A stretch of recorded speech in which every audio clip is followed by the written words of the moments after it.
ഈശോ മിശിഹായ്ക്ക് സ്തുതിയായിരിക്കട്ടെ. Praise be to Jesus. Hallelujah. Carmel Ruha ministry കുടുംബാംഗങ്ങളെ, എല്ലാവരും സിസ്റ്റിനെ കേട്ടുകൊണ്ടിരിക്കുന്ന ഈ ചാനലിനെ അങ്ങേയറ്റം സ്നേഹിക്കുന്ന എല്ലാവരും ചിന്തിക്കുന്നുണ്ടാവും, എന്താണ് സിസ്റ്റ് പ്രത്യേക ഒരു വേഷം കെട്ടി നിൽക്കുന്നത്? ഇത് മോണാക്റ്റിന് നിൽക്കണ പോലെ വേഷം കെട്ടി നിൽക്കുന്നതല്ല പ്രിയപ്പെട്ടവരെ. ഇതൊരു പ്രത്യേക സംഭവം, ഒരു അനുഭവം പറയാൻ വേണ്ടിയിട്ടാണ്. ഒരു ദിവസം ഒരു ഈവനിങ് കുർബാനയ്ക്ക് ഞാനൊരു വലിയ ഫേമസ് പള്ളിയിലെ കുർബാനയ്ക്ക്, പ്രശസ്തമായ തൃശ്ശൂർ കുർബാനയ്ക്ക് ചെന്നിരിക്കുകയാണ്.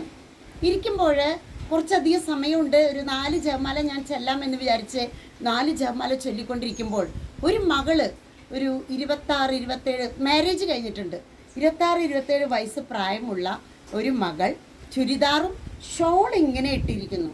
ഇങ്ങനെ തന്നെ, അതിന് വേണ്ടിയാണ് ഈ ഷോൾ ഇങ്ങനെ കാണിച്ചതാണ് സിസ്റ്റർ. ഈ ഷോൾ ഇങ്ങനെ ഇട്ടിട്ട് മുടി മുഴുവൻ, നല്ലോണം മുടിയുണ്ട്, അത് മുഴുവൻ അഴിച്ചിട്ടിട്ട് പരത്തി നിർത്തിയിട്ട് ഈ പള്ളി നിറയെ ജനം പരിശുദ്ധ കുർബാനയ്ക്ക് വന്നിരിക്കുകയാണ്. ഈവനിങ് ടൈമാണ്. ഇവള് ഇങ്ങനെ ഷോൾ ഇട്ടിട്ട് ഈ പുരുഷന്മാരും സ്ത്രീകളും ഇരിക്കുന്നതിൻ്റെ ഏറ്റവും മുന്നിലെ അൾത്താരയ്ക്ക് മുന്നിലായിട്ട് ഇവിടെ നിന്ന് ആ വശത്തേക്ക് പോയി അവിടെയുള്ള രൂപങ്ങളൊക്കെ തൊട്ട് മുത്തി ഒരു പ്രത്യേക ഷോ ചെയ്തതുപോലെ എനിക്ക് ആദ്യം തോന്നി. പിന്നെ ഞാൻ ശ്രദ്ധിച്ചുകൊണ്ടിരുന്നു. പിന്നെ ഈ മകൾ ഈ സൈഡിലേക്ക് കിടക്കുക, പിന്നെ ഒന്ന് കർത്താവ് സക്രാരിയിലൊന്ന് ആചാരം പോലും ചെയ്യാതെ ആ വശത്ത് പോയിട്ട് അവിടെ ഔസ്യപിതാവ് ഇരിക്കുന്നുണ്ട്, അവിടെയും പോയിട്ട് തൊട്ടുമുത്തി. പള്ളി നിറച്ച ആളുകളാണ്. പള്ളി കഴിഞ്ഞ് കുർബാന കഴിഞ്ഞിട്ടാണെങ്കിൽ പിന്നെ ഒരു സമാധാനമുണ്ട്. അങ്ങനെ ഈ ഷോൾ ഇങ്ങനെ കാണിച്ച് ഇതിങ്ങനെ ഇട്ടിട്ട് 2 പ്രാവശ്യം അങ്ങോട്ട് നടന്ന് അവൾ അവിടെ വന്നിരിക്കുകയാണ്. അച്ഛൻ കുർബാനയ്ക്ക് വരേണ്ട സമയമായി. ശക്തമായൊരു പ്രചോദനത്താൽ ഞാൻ ആദ്യം എന്നെ തന്നെ ആത്മനിയന്ത്രണം ചെയ്തു പ്രിയപ്പെട്ടവരെ. പിന്നെ എനിക്ക് തോന്നി, ഞാനല്ലാതെ ആരാണിത് പറഞ്ഞു കൊടുക്കുക? മാതാപിതാക്കൾ പറഞ്ഞു കൊടുത്തിട്ടില്ല, അമ്മായിമ്മ അമ്മാനപ്പിന് പറഞ്ഞു കൊടുക്കാൻ ഒട്ടും പറ്റില്ല. ഞാൻ അവളെ ഏറ്റവും മുന്നിലെ 2ാമത്തെ നിരയിലെ ബെഞ്ചിലാണ് ഇരിക്കുന്നത്. ഞാൻ അവിടെ അടുത്ത് ചെന്നു. ഇനി ഇത് അന്യമതസ്ഥരാണോ എന്ന് നമുക്കറിയില്ല, അവർക്ക് ഇതൊന്നും അറിയില്ല. ഞാൻ ചോദിച്ചു, ക്രിസ്ത്യാനിയാണോ മോളെ? ചിരിച്ചിട്ട് തന്നെ ചോദിച്ചു. പള്ളിയാണ്, ക്രിസ്ത്യാനിയാണോ എന്ന് ചോദിച്ചു വളരെ പതുക്കെ. അപ്പോൾ അവൾ പറഞ്ഞു, അതേ സിസ്റ്ററെ എന്ന് പറഞ്ഞു, ചിരിച്ചിട്ട് തന്നെ പറഞ്ഞു. അപ്പോൾ എനിക്ക് മനസ്സിലായി സ്വീകരിക്കാൻ തയ്യാറുള്ള ഒരു മകളാണ്. ഞാൻ പറഞ്ഞു, മോളെ, ഈ പള്ളിയിൽ ഈ ദിവ്യകാരുണ്യത്തിൻ്റെ മുൻപിൽ പരിശുദ്ധ കുർബാനയ്ക്കാണ് നമ്മൾ വന്നിരിക്കുന്നത്. ഇത് മോള് ഈ ഷോൾ ഇങ്ങനെ ഇട്ട് 1-2 പ്രാവശ്യം അങ്ങോട്ടും ഇങ്ങോട്ടും പള്ളിയിലൊന്നും ആചാരം പോലും ചെയ്യാതെ നടക്കുന്നു. ഇന്ന് മോള് ഇങ്ങനെ കുർബാനയ്ക്ക് വരുമ്പോൾ ഇങ്ങനെ ഷോൾ ഇട്ടാൽ നാളെ മുതൽ ഈ പള്ളിയിലുള്ള എല്ലാ ചെറുപ്പക്കാരും യുവതികളും ഇങ്ങനെ ഷോൾ ഇടാൻ തുടങ്ങും. അതാണ് ശരിയെന്ന് വെച്ച് മോൾ ആ ഷോൾ എടുത്ത് തല മൂടിക്കൊണ്ട് ഈ ഷോൾ ഒന്നിങ്ങനെ മറിച്ച്, അല്ലെങ്കിൽ തലയിൽ കൂടി ഇട്ട് ജസ്റ്റ് ഇങ്ങനെ ഒന്ന് ഇട്ടാലും മതി എന്ന് ഞാൻ പറഞ്ഞു കൊടുത്തു. ഞാൻ അവളെ നോക്കി.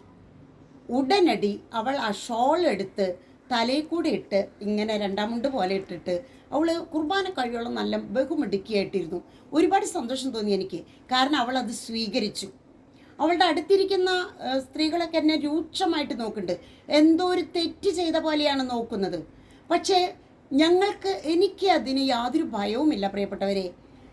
എനിക്കിതിൽ നിന്ന് മനസ്സിലായത്, ഇതൊരു വീഡിയോ ആയിട്ട് സിസ്റ്റർ ഇടാൻ കാരണം ഞങ്ങളെപ്പോലെയുള്ളവരെ പറഞ്ഞു കൊടുക്കാത്തത് കൊണ്ട് ആ മകൾക്ക് അതിനെപ്പറ്റി അറിയില്ല. അവളൊരു ക്രിസ്ത്യാനി പെൺകുട്ടിയാണ്. വിവാഹം കഴിഞ്ഞിട്ട് കുറച്ച് നാളായിട്ടുണ്ടാവുള്ളൂ, 10-25 വയസ്സാണ്. പക്ഷേ അവൾക്കത് പറഞ്ഞു കൊടുത്തപ്പോൾ അതിൻ്റെ ഗൗരവം, അതെങ്ങനെ ചെയ്യണം എന്നുള്ള ഗൗരവം മനസ്സിലായോടുകൂടി അവളെ കുർബാന കഴിയോളം അതേപോലെ ഷോള് സിസ്റ്റർ പറഞ്ഞ പോലെ ചെയ്ത് വളരെ മിടുക്കെ കൈകൂപ്പി കുർബാനയ്ക്ക് നിന്നു. പറഞ്ഞു കൊടുക്കേണ്ടവർ പറഞ്ഞു കൊടുക്കാത്തത് കൊണ്ട് തന്നെ അനേകം മക്കൾ ഇന്ന് വഴിതെറ്റി പോകുന്നുണ്ട്. അതിനൊരു ഉദാഹരണം സിസ്റ്റർ പറയാം. സിസ്റ്റർ ഒരു തിരുപ്പട്ടത്തിന് പോവുകയായിരുന്നു. കുറച്ച് ദൂരമുണ്ട്. അതിൽ അവിടുത്തെ കൈക്കാരന്മാരുണ്ട്, ജനപ്രതിനിധികളുണ്ട്, ഞങ്ങൾ സിസ്റ്റേഴ്സുണ്ട്, ഒരുപാട് സെമിനാരി കുട്ടികളുണ്ട്, അൾത്താര ബാലന്മാരുണ്ട്, കാറ്റീസം കുട്ടികളുണ്ട്. തിരഞ്ഞെടുത്തിട്ട് ബസ് നിറച്ച്. പ്രിയപ്പെട്ടവരെ, ഒരു ജപമാല ചൊല്ലാമെന്ന് ആ വണ്ടിയിൽ കാറ്റീസം ടീച്ചേഴ്സ് ഉണ്ട്. മതാധ്യാപകർ പ്രത്യേകം ശ്രദ്ധിക്കണം. ഇതൊക്കെ ഉണ്ടായിട്ടും ഒരു ജപമാല പോലും അവിടെ ചെല്ലുന്നില്ല. ഒരു പ്രത്യേകതര പാട്ട് എന്താണെന്ന് സിസ്റ്റർ ഈ വീഡിയോയിൽ പറയാൻ കൊള്ളില്ല, നിങ്ങളോട് രഹസ്യമായിട്ട് പറഞ്ഞുതരാം. അതൊക്കെ ഇട്ടിട്ട് തുള്ളിച്ചാടുകയാണ്. ഏറ്റവും രസം, കാറ്റീസം ടീച്ചേഴ്സ് ഞങ്ങളുടെ മുന്നിലേക്ക് ഇരിക്കണവർ ചാടി അനിട്ടിട്ട് ഈ കുട്ടികളുടെ കൂടെ തുള്ളണത് കണ്ടിട്ടാണ് എനിക്ക് അത്ഭുതപ്പെട്ടത്. ഒരു പ്രത്യേക വാക്കുകൾ അതിൽ വന്നു, ഈ പാട്ടിൽ വന്നു. MURUKH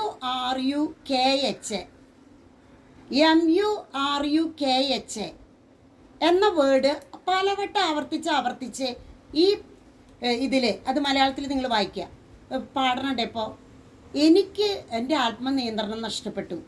ഞാൻ ചാടി എഴുന്നേറ്റ് ആ ഡ്രൈവറോട് പറഞ്ഞു, മൈക്ക് തരാൻ പറഞ്ഞു.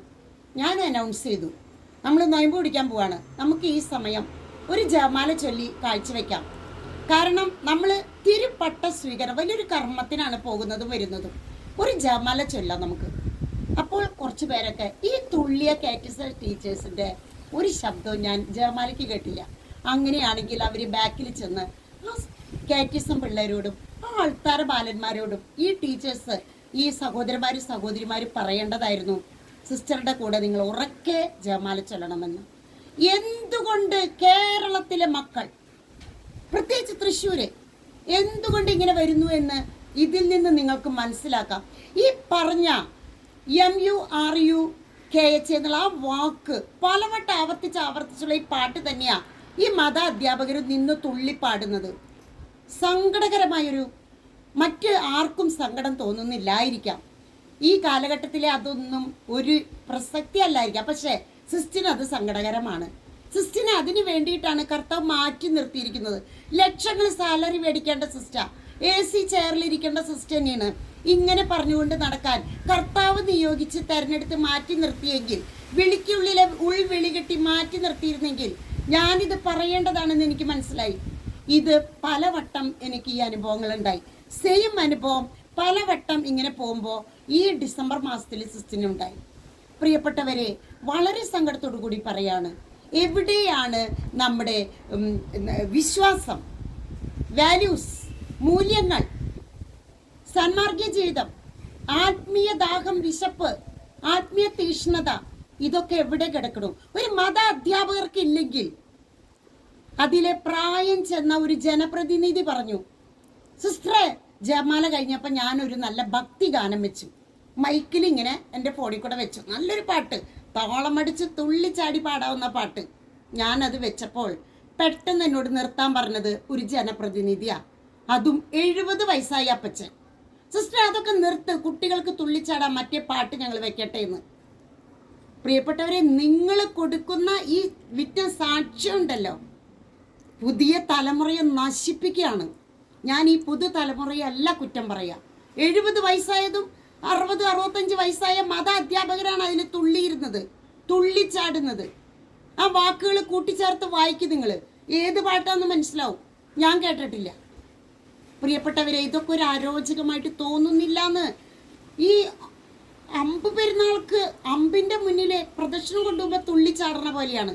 പക്ഷേ ഒല്ലൂര് പ്രദക്ഷിണം ഭക്തി സാന്ദ്രമായിരുന്നു. ഒരു പ്രത്യേക അവാർഡ് ആർച്ച് ബിഷപ്പ് കൊടുത്താൽ വളരെ നല്ലതാണ്.